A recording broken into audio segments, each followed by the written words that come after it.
What's up mga kuya? Ngayong araw, dadalhin namin kayo sa isang solid na adventure.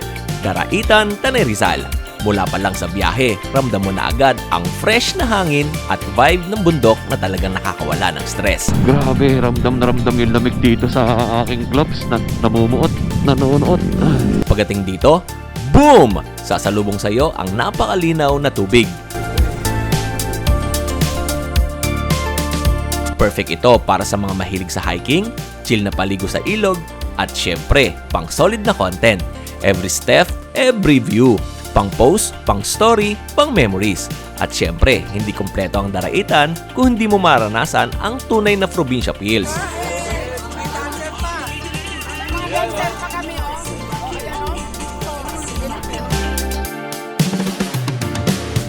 Ayun o, yun, daming pagkain o. Puro ice cream. Yun. Ang sarap. Oo, kanin. Uy, paborito ko yun o. Diba, tsaka to. Ayun o. Yun o. Paborito ko ito eh. Okay. Diba, dami?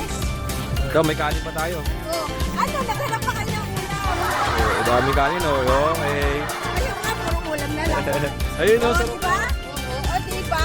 Dami. Oh. Ayan. Yun. Yan yung isda pala kanina yun eh, no? Ito. Aso. Yung tilapia. Okay.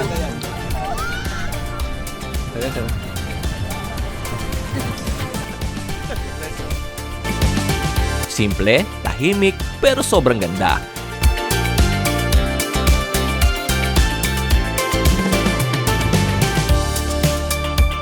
Kaya kung naghahanap ka ng next adventure nyo ng tropa o trip nyong mag-unwind sa kalikasan, Daraitan, Tanay Rizal na yan. Tara, wag na natin itong palagpasin.